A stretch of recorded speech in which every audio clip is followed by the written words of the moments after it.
We're grateful that you came to see us tonight. Did you just come to see me? Yes. You all heard that I had some difficulties, wanted to see how I was doing, right? I am glad to be upright, as they say.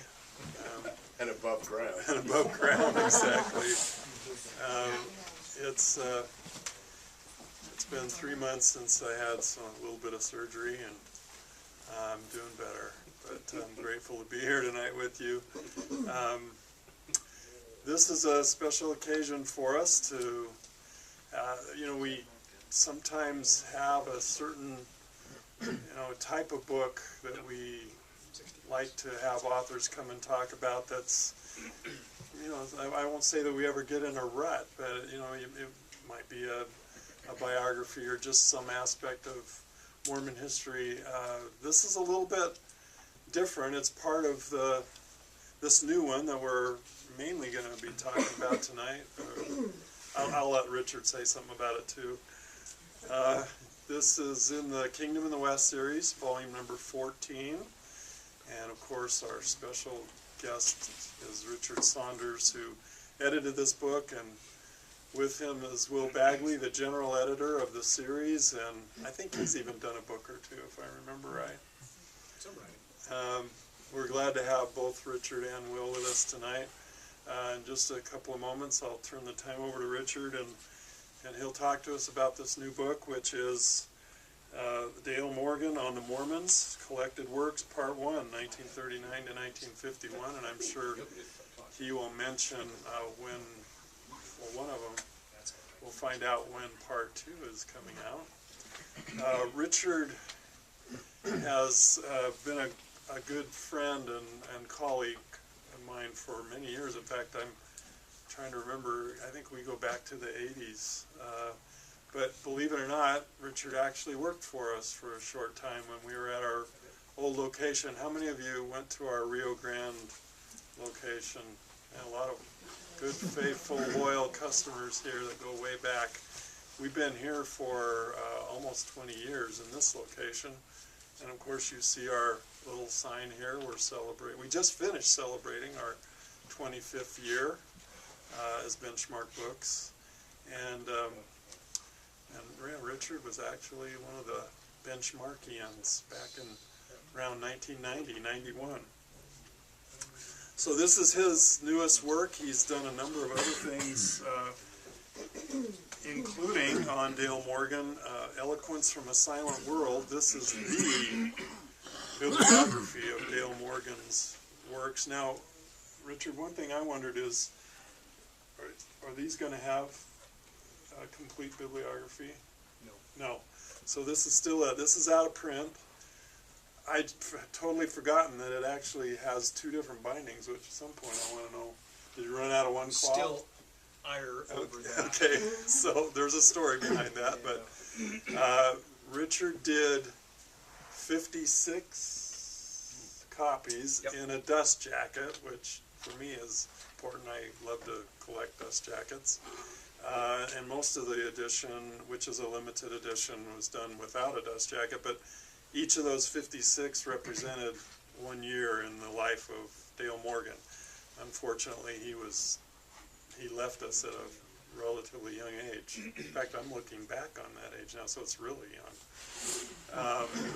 But Richard has also done printing in Deseret, Mormons, Economy, Politics, and Utah's Incunabula, 1849 to 51, a history and descriptive bibliography. And I would love to find out how many of you even know what Incunabula is. But there are some of you who do. The beginning of printed books, basically, originally referring to books published in the first 50 years or so of printed books, 1450-ish, 1500. But Utah, or Deseret, has its own Incunabula, the things that were published early on here. And that's a fascinating book. This one's actually on our sale table. He's done other things as well. He is the foremost expert on Dale Morgan, and it's been interesting as people, we sent out notice about about the book, and we actually heard back from some of our subscribers to the series wanting to know who this Dale Morgan character was. So the fact that you're here either means that you do know a lot about him and want to know more, or you want to know something at all. Richard also did Collectible Mormon Books of the 20th Century, which is a fascinating little subjective kind of approach to what those important books were. As you will find out more tonight about Dale Morgan, I came into the book business in the early 1970s, and Dale Morgan had just died like 3 years before I started in the book business, and he was just legendary. And I soon got to know Harold Schindler, who did the Orrin Porter Rockwell biography and other things, and I found out that Dale Morgan was basically someone to be worshipped, practically. Hal couldn't say enough good about him, and I learned to develop a great respect for Dale Morgan as a historian, as a writer. His prose is just amazing. His comprehensive grasp of Western history, particularly on the fur trade, and anyway, on lots of subjects in the West, but truly legendary. And I find it very sad that there are many people today that don't know much about Dale Morgan. This is one of his greatest books, in my opinion, The Great Salt Lake, and I just had to share this with you that, usually a dealer shouldn't talk about having a private collection, especially with Richard around, who he and I vie for the same books, and he also collects early Mormon books and dust jackets, and certainly collects Dale Morgan. But years ago, and I won't go into the whole story, but I hope that some of you are acquainted or were acquainted with Kent Walgren, who was one of the finest booksellers we've had in Salt Lake City. Just a wonderful man. Unfortunately, he also died at a young age. But I bought a little set of 3 of Dale Morgan's books from Kent many years ago, and each of them was inscribed by Morgan to Madeline McCune, who, well, Richard may say something about who she was, I don't know, but he certainly had great affection for her. And at least one of his books, the printed dedication, was to Madeline, not this particular one, but this one has a personal inscription for Madeline. This, the first copy of my second book, which appropriately came to hand on this, your birthday, March 31st, 1947, with love, Dale. So it's a great little item, and I love stuff like this. So Richard is at the University of Tennessee at Martin. He got a PhD at the University of Memphis, not the one in Egypt, but in Tennessee. He has written a number of things. As I said, he is the foremost authority on Dale Morgan. He is determined to do a biography of Dale Morgan, which I can't wait for. Richard might even be anxious about getting it done. Yeah. So he's a true gentleman and a scholar, and I'm grateful that he's my friend as well. And I now turn the time over to Richard Saunders. No, you don't. I don't talk first. Oh, I'm sorry. Okay, I guess I did mention Will and told you that he's the general editor. He also wrote not the preface, but the foreword. Sorry, I get some people call him the preface, but we've called them various things in the different. He did an excellent foreword to this book, and apparently he wants to say something to you. So sorry, we haven't been on the communicating well. So I'll turn the time over to Will. Not very much time, but I'll turn a little bit of time over to Will. But Kurt, some people say that book dealers shouldn't collect books. I know. That's why I said what I did. That's the first rule of bookselling. And I will also say, I didn't say a whole lot about Will because we give him lots of chances to talk here. and other places. But Will is an amazing historian in his own right. In fact, I have watched people talk about Will that don't want to like his writing.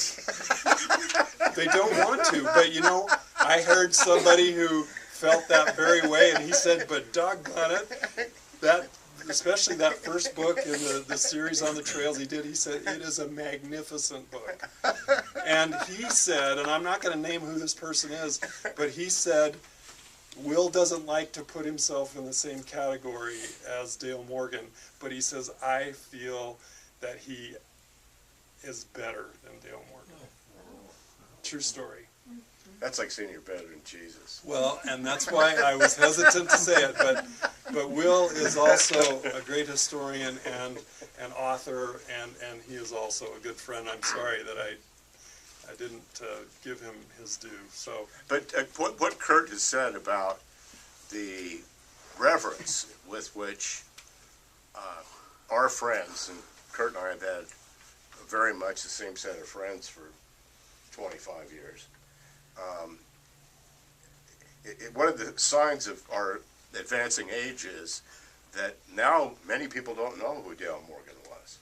But when this book came out, it was the #1 bestseller at the University of Oklahoma Press for 6 weeks, a month. Yes, Yeah. I didn't know that. You know, yeah. see what you learn here. It was probably what they shipped to Kurt that said it. Oh, well, Because they don't sell many it books. certainly made it nice, I'm sure. Anyway, I just finished the foreword to volume 15 of Kingdom in the West. It was originally projected to only go to 15 volumes, but there will be a concluding volume on Mormons and Indians, which I hope to get out about 2014. Well, that's next year, 2015, let's say. And that'll be the end. Then you can have your complete set. And I think it is the second handsomest series the Clark Company ever did. Will 12 be out before that? Well, let's hope so. I'll give everybody Bill McKinnon's email, and you can send him a demand that you gotta fill in the blanks. But anyway, I finished the preface, the foreword, and in it I began it with this set piece, and then I had long discussions making fun of postmodern, post-factual historians. And I sent it to Richard, and he did an excellent edit.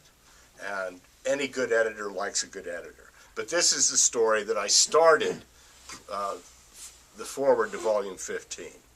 I dreamed I saw Dale Morgan last night, and my favorite historian and lost master was alive as he could be. Says I, but Dale, you're 40 years dead. I never died, said he. Now, that story, of course, was shamelessly lifted from Al Hayes and Joe Hill. But as I say, is basically true. Dale Lowell Morgan's reach as a historian exceeded the grasp of his far too sad and all too brief life. His unfinished works included several books that would have rivaled or surpassed his surviving masterpieces. Posthumous Dale Morgan publications, including this one, continue in defiance of his death in 1971. But being the excellent editor he is, Richard cut that, and it starts differently. But I came across a quote today about the province of historians. It says, "It is the province of historians to find out not what was, but what is. Where a battle has been fought, you will find nothing but bones of men and beasts. Where a battle is being fought, there are hearts beating." Henry David Thoreau. A week on the Concord Merrimack Rivers. That is why Mormonism is such an engaging topic for historians.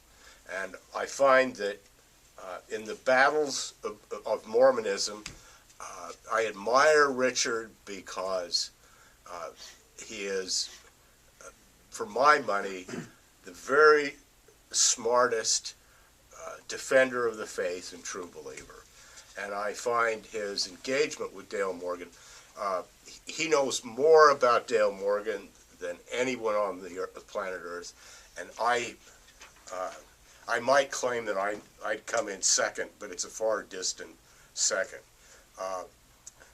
And I think that in some ways he's picked Dale as one of the focuses of his studies because Dale poses the hardest challenges to his faith. And my job as editor was to defend Dale. So you'll see in the two forwards that it is a battle that engages hearts and minds. And I want to say how much I admire and respect Richard Saunders and how delighted I am that he has brought that Dale Morgan volume, 2 of them, to the Kingdom in the West series, without which I never felt it would be complete. Thank you.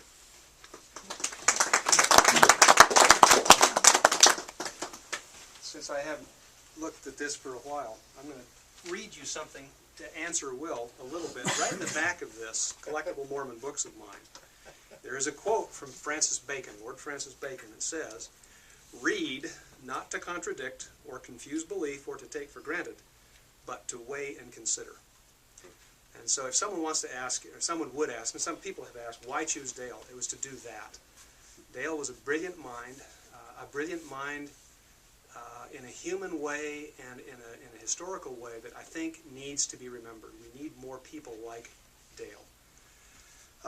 Who was Dale? Well, a couple of stories about him. We could go on and on and on, and I could tell you all kinds of details that are interesting but not really applicable. So I wrote up on the plane coming this afternoon, some basics about Dale.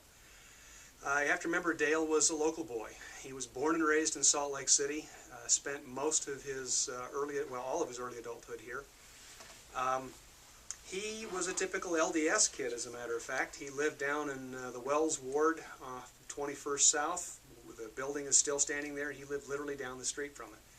He was his deacon's quorum president. He was an ordained teacher. He was a kid who went to church with his family. He was a normal kid, a normal LDS kid growing up on not quite the wealthy end of town. His mother was a widow. He was the only member of the family other than her that had a memory of his father, and he had only one, as by his account, one clear memory of his dad.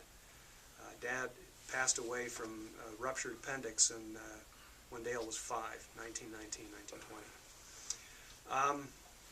His mother was left a widow and taught at Edison School, grade school, for 35 years to support her family. Dale raised the kids in many respects. He was the oldest of 4 children, and he was the one that bustled them off to school before he went on himself.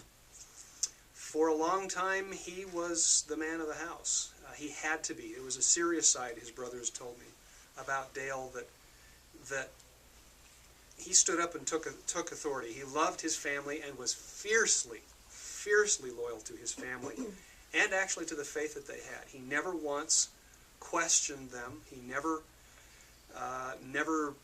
pulled tricks on them to make them skeptical. They were believers, all except his sister, who strayed for a different reason.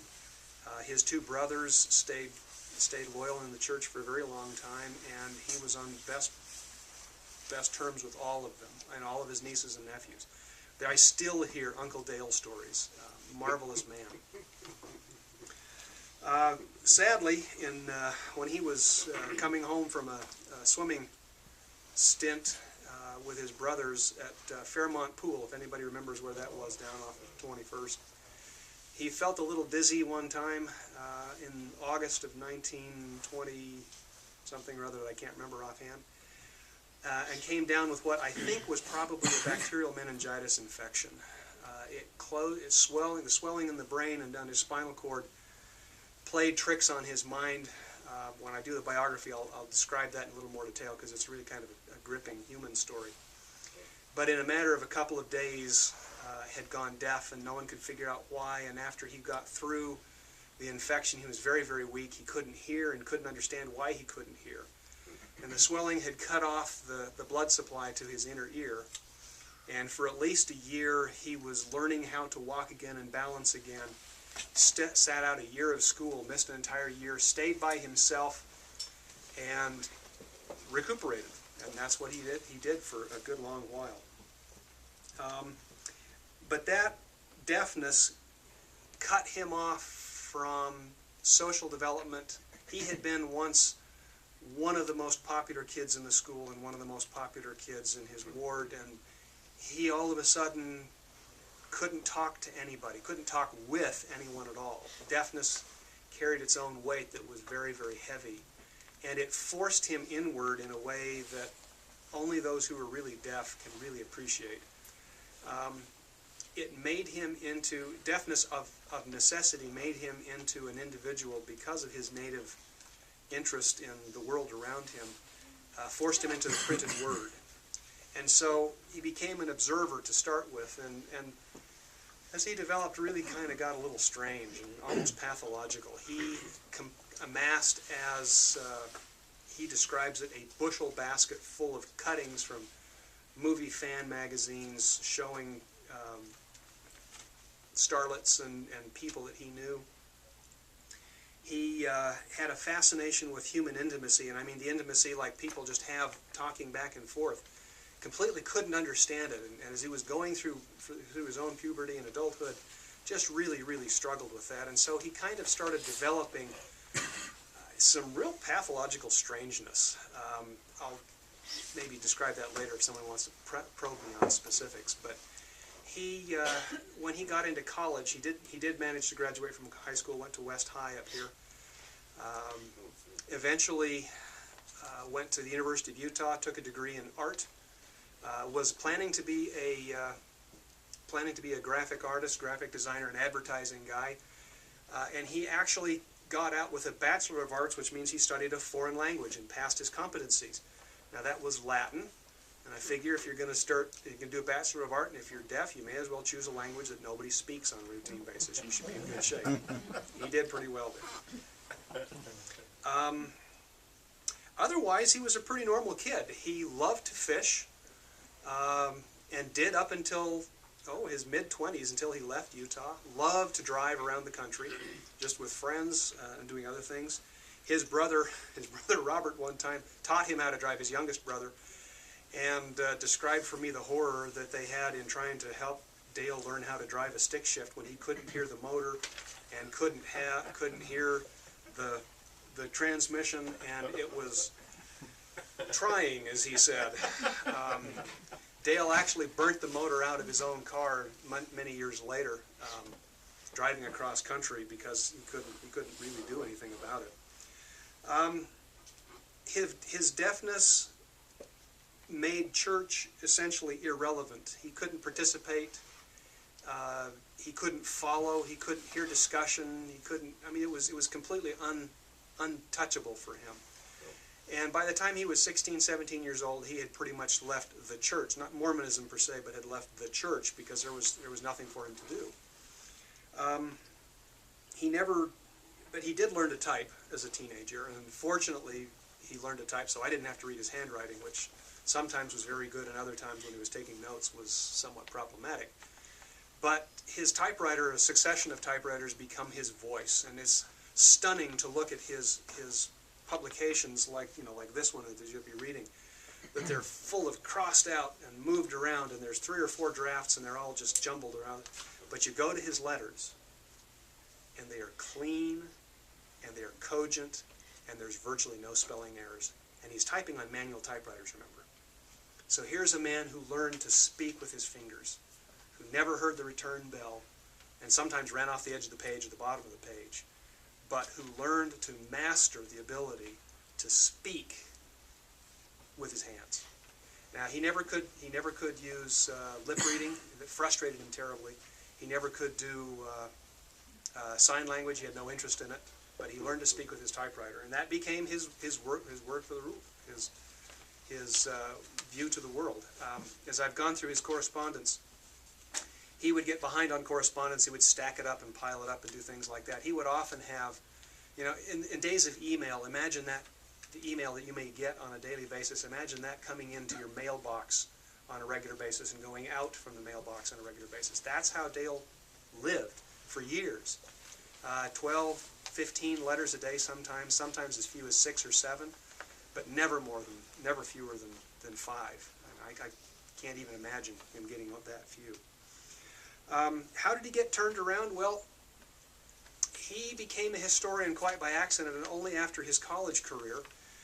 In college, he was introduced to history only tangentially. He didn't really do much with history. He took the required 3-course series in history that ended with the Reformation, basically, the French Revolution, and that was it. But he was introduced to sociology, and he was introduced to psychology. And especially after he graduated from college, he started reading very, very widely from the University of Utah Library and read everything by Freud and everything by Havelock Ellis, who was a British social psychologist.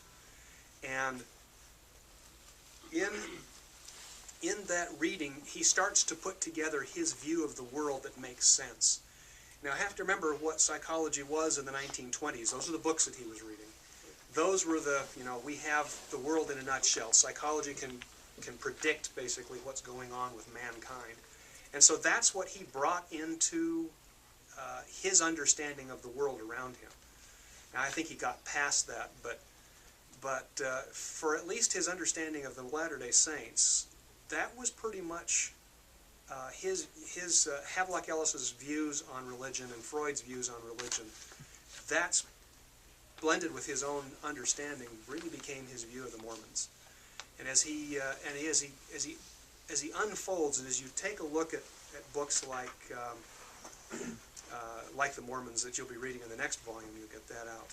You'll start to see him starting to put some of those thoughts and ideas in. Now, some of them may have come out in his editing process, but that's where he starts to put them in. At the University of Utah, he rubbed shoulders very closely, as a matter of fact, with Dick Scowcroft, who was his editor at the student newspaper where Dale wrote and was on staff there, and with a young English professor by the name of Wallace Stegner, who was his advisor for the newspaper. They became very well connected there. He missed Fawn Brodie by a couple of years, but reconnected a little bit later. And those relationships were important. Scowcroft he never really did get along with all that well, but Stegner he did. And Stegner sent Dale the entire manuscript for Mormon Country for critique. Dale did the index for it, as a matter of fact. You knew that. Oh, I didn't know that. And when he or Bernard DeVoto had questions about the West, often it was to Dale Morgan that they would come. Morgan was becoming a looming presence. He gets introduced. Well, he decides that he wants to treat the Mormons as well, and his second choice of being a writer, if he couldn't do it in editing, and he spent all of 1938 and 39 desperately trying to find a job, never could. From Seattle to San Diego and from Denver to the coast. He could never find an advertising job. Elder Russell Nelson of the Quorum of the 12, his father almost gave Dale Morgan a job here in Salt Lake City as a copywriter and eventually turned him down. But Morgan then decides to write fiction, and he decides to write a story specifically about the Mormon world in a third generation, when the pioneer generation is no longer there, and where real faith is only a legacy. It's not a real thing among people. That pioneering legacy was gone. And he never really did begin it, but he did some other writing to kind of hint the direction he was going. As a matter of fact, Dick Scowcroft took that theme, that idea, and turned it into his book, the one book that he wrote, the one novel that he wrote, and then went with Stegner to Stanford University to set up the writing program there and did a fabulous job of it for a very long time. But, let's see. In 1938, late 1938, he starts looking for a job, and a friend of his, Jarvis Thurston, had been offered a position by a former Ogden newspaperman working for the new Historical Records Survey. And Thurston said, "Oh, I'm not interested, but I've got somebody I bet I know who could do it." if you want a really good editor. And that young man was Dale Morgan. So Morgan was referred. He took a part-time position in Ogden, working for the for the Utah Historical Records Survey. And within a couple of months, he writes to his cousin Jerry, who's been a very good friend of his forever. He says, there exists a golden opportunity for some skilled writer to interpret Utah and the Mormons in terms of themselves and the West generally. And that really is the beginning. I think that Dale had a native ability to collate facts that is nothing short of stunning. You will read it in the next introduction to the next volume. But one time I was sitting down with Chad Flake at BYU talking about the Mormon bibliography that Flake did that was based on the work that Morgan had done. And he said on one visit Dale had sat down and was kind of leafing through Chad's notes. And he stopped a second and backed up a page. And he says, I think this book has X number of pages, not the one you've got here. And I said, you got to be kidding me. This is, he's seen it 20 years earlier maybe. He hadn't really looked at his own notes. And I said, how often did that happen? He says, not much, but when he did, I checked. I said, did you ever catch him? He said, not once. Dale had every fact in mind. When Dale would type out his manuscripts, for instance, when he did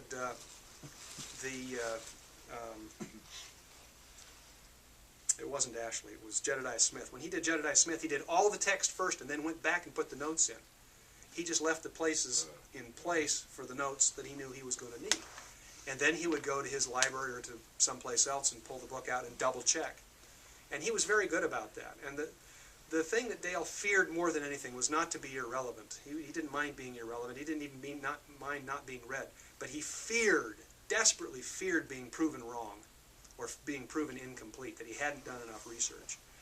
And so when you look at the things that Dale did, the things that he pushed out to fruition, it was almost 30 books, almost all of them were ones that he was basically forced into doing by something, by circumstances, by contract, by agreement. He did not write for entertainment. He wrote because he had to, and he had to get the stuff out. He actually nearly caused a minor international incident with the publication of the 3 years in California, because the manuscript had been borrowed from a member of the Argentine legislature's family, and Dale just kind of sat on his heels and sat on his heels and sat on his heels with the editing, and finally his co-editor said, look, we've got to have this. And there's some other stories that if anybody's interested, I'll maybe trot out. But it was in the Utah Historical Records Survey and again in the Writers Project that Dale really became interested in Utah, and by that point also in the Mormons. And after, oh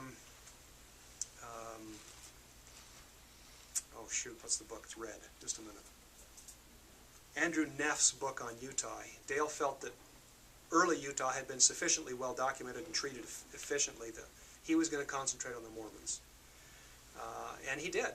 For a long time, literally up until the day he died, his major plan was always in the background to get that darn History of the Mormons finished, and he never did. In fact, he barely even got it started. In the second volume of the book that you'll see out in October, November, you'll get the corrected version of what Dale had done with that, because he was cutting it back further and beginning to go forward. And I'll be able to give you some projections about what was in the other 2 volumes to that 3-volume series that he had worked on. So that's basically what I've got to tell you about his introduction. I've got a biographer's wealth of information if people would like to ask some specifics, and I will try not to rattle on too long, but I can ask about specific books or other parts about his work. And obviously the Mormons are the topic at hand, so I'll be happy to treat that one most closely.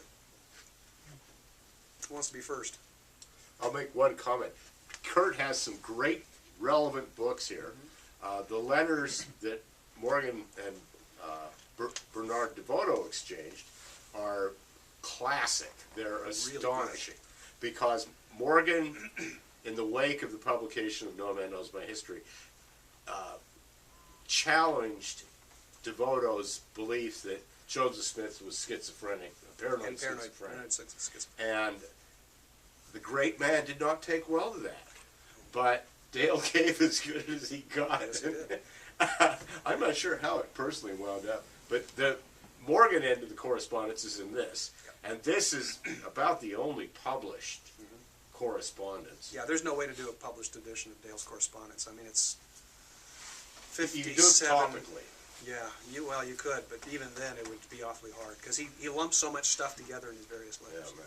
But anyway, this has the draft of the Mormon history. That Part of the draft. They used the wrong manuscript when they did that one. Hey, what do? You got all these folders full of manuscripts. How do you know which one's first? You have to be an archivist. You have to be snooty like that. Anyway, open the floor. Anybody want to ask? Yes, sir. Tell us just a little bit about what your goal was in writing this book. I have been working since 1992 on a biography of Dale, piecemeal. I've done a couple of books since then, and I had to do a PhD in the middle of it and some other demands. And I have a singularly unsympathetic wife when it comes to some topics, but like book collecting. But I really knew I couldn't do anything really substantive on Dale as a historian unless I got out something about his introduction to history and the Mormons, because a biography just won't have enough space to cover it all. And so this book, and the research that went behind it too, is a biographer's attempt to get into one narrow aspect of a writer's career. And what I found was there's some really good stuff in there. I still think that he's probably got the best interpretation of the second Mormon period in Missouri that I've ever seen. I think it's probably the most convincing bit of history there. His work on the Deseret alphabet, nobody ever looked at. He didn't even look at it after literally filed it and just ignored it for another 25 years. But it deserves to have some attention given to it. He was a very good book reviewer. He had reviewed books for the Salt Lake Tribune for a couple of years, and that's what got him the job as the editor for the Historical Records Survey, was his book review. There's all kinds of other things that went into that, but I really wanted to do something about Morgan and the Mormons. I really wanted it to be 3 volumes, but the press said no. And there were a couple of I couldn't get permissions for. Just so you know, don't go for Encyclopedia Britannica. They're exorbitant. Wow. So, there's some issues there. Anybody else? Richard, Yes, ma'am. how old were you when you got interested in Dale Morgan, and why did you get interested in him? 1986, I did a read and confer with Chaz Peterson at Utah State, and one on the fur trade, because I was thinking about going into fur trade as a business profession topic. And so he says, well, if you can do anything, you've got to read some Morgan. So I read Chittenden and Morgan and some other things, Across the Wide Missouri and a bunch of other things. But I got a copy of Jedediah Smith and the Opening of the West, and I thought, this is a really good piece of work. And I decided, has anything been done? And I knew there were some other writers being worked on. So I said, well, no. And when I went to work for the University of Utah, the Madeline McEwen papers were there, and I said, I've got an opportunity to do something here. So I started out over time. You meet people, you talk to people, you do things, and it comes together. And so I got interested specifically about Jedediah Smith. And then one day I walked across the street from the Historical Society where I was working at the time to benchmark books, and Kurt ungraciously had a copy of Jedediah Smith and the Opening of the West in the jacket and signed. And that was the first down the slippery slope. Is that the ungracious part? That started you on the slippery slope? Yeah, you put me on the ungracious. And it turns out, just so you know, there were 100 copies of that particular book that were done with a printed photograph in the front of them. They were only done for a single signing event at Glenn Dawson Books down in California. What was the photo? A Dale. And it's actually the one that's in it's the one that the companion one that I use in the front of the Indian book. It's that pose. He had a portrait taken that's what he wanted. Why did you do that to me?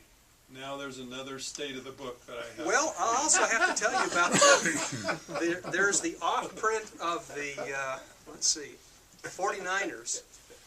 49ers in Salt Lake in 1849, was it? There were 49ers letters. Yeah, Letters by 49ers, that was the title. He had off-prints made, he had 100 off-prints made, and most of them don't have a cover. But Glenn Dawson got a number of copies that have a printed cover, and I know you don't have that one, but I do. Thank you. And there's only 15 of those. Wow. So, yeah. So, for the collectors among us. But I appreciate it, because Kurt was the one that actually supplied me most of the books that went into the research for this book. You know, back in the days before the internet, you needed to know somebody, and Kurt was my go-to guy. And do I find my name in the acknowledgments? I think I had to keep it out for Carrie's sake. It was just a She's going to reminder. track him down.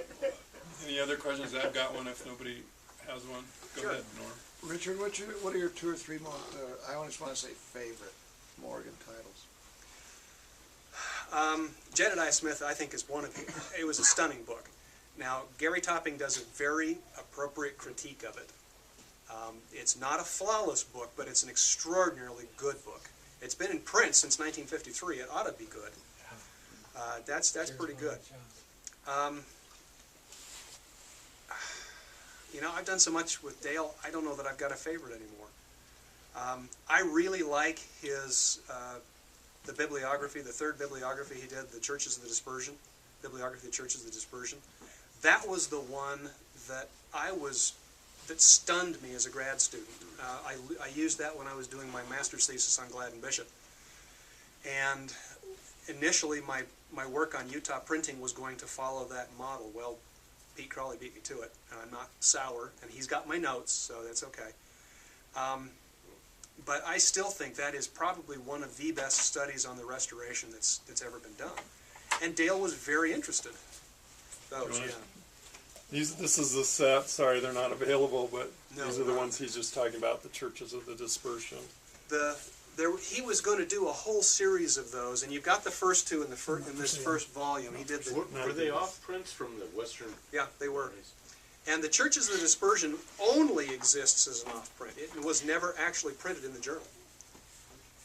So you'll get it'll be the first time that the text is really available publicly outside of a few libraries. And he tried to do a couple more and never really got around to it. But they were good. They're very good. Dale was very interested in the whole scope of Mormonism, not just the Utah Mormons. He wanted to know what was going on in all of it, and that's one of the reasons he did the bibliographies.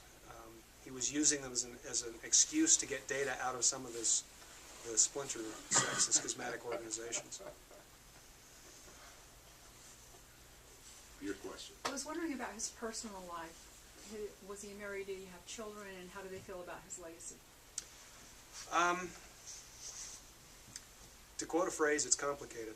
Dale never married. He had a very, very close friend in Madeline McEwen who exploited him shamelessly her entire life, his entire life. If there was ever a codependent relationship, that is a poster child for it. He gave and gave and gave and gave to her, and she took and took and took and took. I'm going to be interested to meet him before I meet her on the other side, because I'm going to talk to him and I'm going to slap her. He was, however, a very devoted uncle. I mean, a seriously devoted uncle. He would turn over his house in California to any of his nieces or nephews who got married, and he would go someplace on a research trip and just let them have the time and have a honeymoon in the San Francisco Bay Area. And he did it regularly. There's a great story. His younger brother told me about coming back to Salt Lake. Dale would pull up with 2 suitcases. One of them had his clothes in it, and the others was full of Foster's English muffins, which the family loved, and you could only get in the San Francisco area. And he said Dale went into mourning when Foster's closed. He was a quirky guy. He was a very, very devoted friend. He was fearless when it came to people who made errors. He would send long, detailed notes of where you made mistakes. His critique of just the history essay for the Utah Guide that he was later became the general editor for, was 13 pages of single-spaced notes and just tore it to shreds. Factually. Didn't say anything about the writing, just factual error. And he could do that. But he was also very generous. He would loan books left, right, and send this back. Fawn Brodie, I remember reading a letter from Fawn Brodie to somebody saying, "I'm glad I got my first edition Book of Mormon back from Dale before he died, because she didn't figure he'd ever get it back afterwards." But he had kept it for like 15 years. So he was. I think I saw that copy for sale a number of years ago. Seriously? I think so. Wow. Yeah. Was it Wow. signed? It might have been signed by her. I can't remember. Oh, but not wow. him. But he was frightfully disorganized. He talks about his piles of paper, and I talked to the people down at the Bancroft who processed his papers, and the reason that they're in the shape that they're in now, alphabetical, is because there was no organization to them at all. Nothing. Just literally stacks of stuff. But his notes were impeccable. He had files and files and files of transcripts. That's how he did it. He didn't take notes per se. He made transcripts if he could. But he did not write unless he was absolutely pressed to. And even then, sometimes there was some stunning stories about him waiting until the end of the last minute. And then while the thing is literally being on the press, he was sending postcards through the mails trying to get them to make other press corrections. It was just, he was never content with anything. And after every time one of his works came out, every time his own work came out, first thing he did was sit down and go through it and correct it. And where are those books? Those are now all at Brigham Young University. BYU ended up with the Dale Morgan Library, and that's another sad tale that'll go into the biography. And a copy of his papers, which extend over 86 microfilms, Maybe something like that. It's a long run. is at the Marriott Library. Marriott Library, yeah. Thanks to Hal Schindler and Greg Thompson. Yep. And George Smith. Yep. And George Smith. And my office. I got some too. I've got a question for you. It may not be an answer to it, but maybe your work will bring this about. But how do we have a Dale Morgan Renaissance? How do we resurrect him? I mean, not that he's gone, but Yeah. but he's faded in modern scholarship, or at least among readers. Well, all right, here's me, the historiographer and historiologist. Okay. Historiology is something that you don't hear much. Historiography is the way that history is written. But historiology is the study of the way history is viewed at the time. I'm actually working on a historiology of Mormons and some other things like that for the period that Dale was involved with, that BYU turned down, BYU Press turned down. I don't know that it's possible. I think people will always appreciate masters, and Dale would be cited forever. But fashions change, and interests change, and while the facts don't change, the facts of history don't change, historical facts do. The way that people view history, and the reason we have history is for us now. There's no point if everything happens in the past and it's just dead and gone. You're sitting around with books, all of which tell a fraction of a viewpoint of history and a view at that point in time, the point of the author. It reflects their interests, reflects their biases, it reflects their training, it reflects what they expect, it reflects what they wish. And understanding that everybody has those kinds of things helps us to appreciate a writer like Morgan, who really did make a very serious attempt to get beyond bias and prejudice by going back to the historical record. And Dale did things like literally getting in his car and going and seeing if the trail went this direction or if it went that direction around a valley. Didn't he? Yeah. Oh, yeah. And there's some great photographs of, back in the days when guys actually wore ties and vests every day, there's some great photographs of him staggering up a steep hillside trying to get a viewpoint over, Ogden Canyon or other places like that. They're just, they're quintessential. That's the way history was done at that point. But, we don't read Charles Beard. Not many people read Charles Beard anymore, who's a major historian, or Ellen Nevins, who is a major historian for his period. their work will always have influence, but will there be a renaissance? I don't know. You know, as his work comes out occasionally, it gets brought back. Part of the reason that I did this particular series, was interested in doing this series, was because Morgan is a pioneer. He was somebody who really held the Latter-day Saint historians, both in Utah and elsewhere, he held their feet to the fire and said, look, you can't just do inspirational history. You've got to have a factual basis for it. And sometimes the facts are very inconvenient, and you've got to factor those in. Now, there is no such thing as faithful history. Faithful history is polemic. That's just what it is. It's a polemic. History has to take into account not only the facts, but also the other things that go along with it. And so when you look at history and you look at the past, just remember that you're looking at a set of concentric rings. There's a core in there someplace, but my perspective of the core is going to be different than your perspective of the core. That's just the way nature is. We're people. So Dale made a good-hearted attempt, very well-intentioned attempt to do what he could do from his perspective, given his upbringing and his training and his expectations of humanity. He's a fascinating character. I make the unabashed argument that he is probably the last great amateur historian, if you take amateurs not having a PhD, of the American West. You really can't get beyond, all right, well, Will's told me, you're not dead yet, okay? Yeah, you're not dead yet. But I may be the last. But he was the one that really, when you took a look at Morgan's interests, he could talk cogently from British Columbia and Alberta south to Mexico. And he could do it from the Ohio River to the Pacific coast. And he knew everything that was going on. There was, Bob Utley did a book, it was called Life, Wild and Perilous. It's now called After Lewis and Clark, I think, which is the book that I wish Dale had done. It was... Hope to do.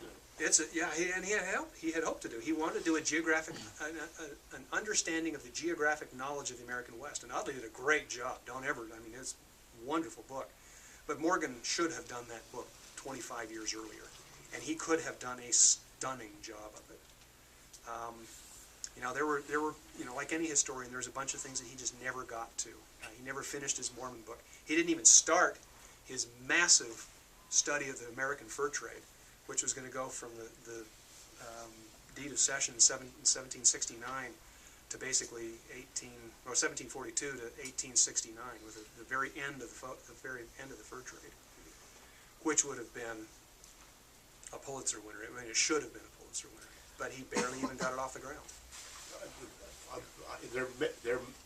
I think Richard's absolutely right. It's unlikely we'll have a Morgan revival, but anytime anyone goes to study the fur trade, they will have to read The West of William Ashley. And I tell a story in the end of this forward about Ned Blackhawk, who is one of the brightest young historians, and is now a full professor at Yale. And he said it opened up. He couldn't figure out what mountain men thought about Indians in the West, and he said that book opened it all up. Yep. The other subject is overland trails. No one will ever research or write. He published every known source from the 1840s of any significance. Maybe that's an overstatement, but He anything identified that... him. He identified it for sure. And much of it was reprinted in pieces like Old Greenwood, and he'd systematically incorporate these different periods. And they're documentary histories, but at the same time, they're engaging, gripping reading. And I'm going to sell books for Kurt. There's a whole range of books that are relevant. Richard mentioned That's a good one. The Descriptive Bibliography by Pete Crawley. That is just entertaining reading by itself. It is a fantastic This read. is a model. Anyone who's serious about Mormon books or history should have all three of these volumes. And he's completed it. He is a brilliant mathematician. They say if he'd have stayed at Caltech, he'd have won a Nobel Prize. The other one is, of course, the Dale Morgan. He's got some. This is the best existing Morgan book, The Great Salt Lake. It's the only on the Mormons. It's the only thing he really wrote about the Mormons. And this is carrying on a tradition about the origins of printing in different regions that Douglas Watson did for California and there was much a bunch of of bunch of. But this is a definitive source and gives you a wonderful picture of. Well, of all Deseret. the things that could have happened in Utah, and you think of trying to settle a desert, what's the first thing you bring besides a refrigerator? You know, the first piece of equipment they bring is not a plow, and it's not a harvester, it's a printing equipment. It's the very first piece of equipment that the Mormons bring west, mechanical equipment, is a printing press. And if you want to get an inscription in your copy of this is a very expensive book, Golden Visions.